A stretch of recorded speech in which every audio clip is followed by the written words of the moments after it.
Muling niyanig ng malakas na lindol ang Mindanao. Magnitude 6 ang naitala sa General Luna sa Surigao del Norte at naramdaman yan sa mga kalapit na probinsya. Kamustay natin ang sitwasyon doon sa pagbabalik live ni Cyril Chavez ng GMA Regional TV. Cyril. Yes, Vicky, sa lakas na ng lindol na nabanggit mo, naramdaman yan rito sa Cabadbaran City, Agusan del Norte kahit pa ang epicenter ay nasa Surigao del Norte. Kaya nga, suspendido ang klase sa lahat ng level rito ngayong araw.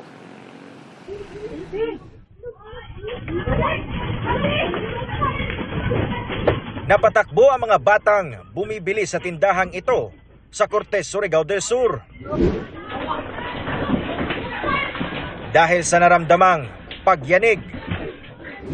Grabe. Naranasan din yan sa bayan ng Cantilan.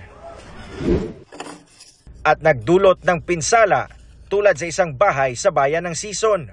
Ang epicenter ng lindol na itala sa General Luna, Surigao del Norte, alas 7:03 ng umaga. May lakas itong magnitude 6 ayon sa Philippine Institute of Volcanology and Seismology o PHIVOLCS.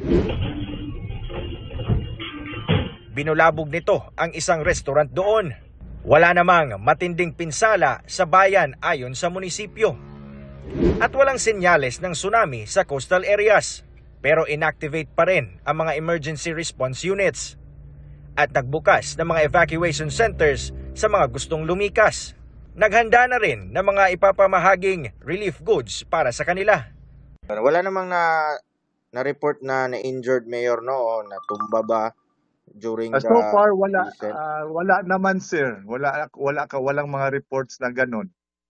Okay lang po naman. Intensity 5 ang naramdaman sa ilang lugar sa Surigao del Norte at Dinagat Islands.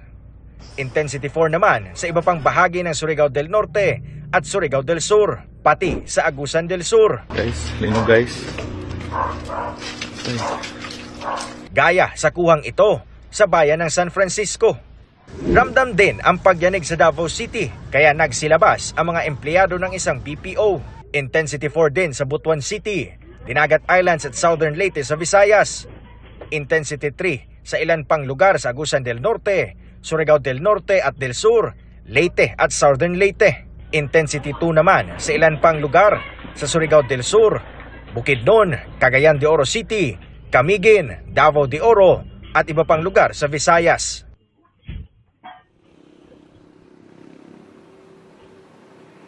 Samantala, Vicky at mga kapuso, ipapakita ko lamang yung nag-viral na bitak dito sa Cabadbaran City Bridge kaninang umaga.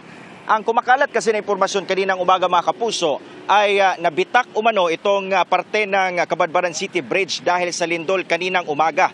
Pero ayon naman sa City Hall ay hindi ito dahil sa lindol kaninang umaga at lalo na kahapon pa sinimulan na itong kumpunihin. Kaya nga nakikita natin rito ngayon na isemento na yung parte kung saan makikita yung pagbiyak.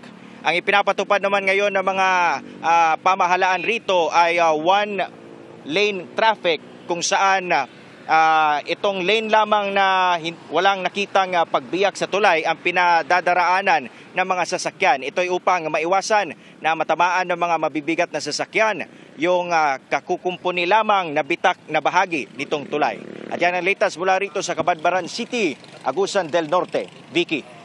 Maraming salamat at ingat kayo dyan. Cyril Chavez ng GMA Regional TV.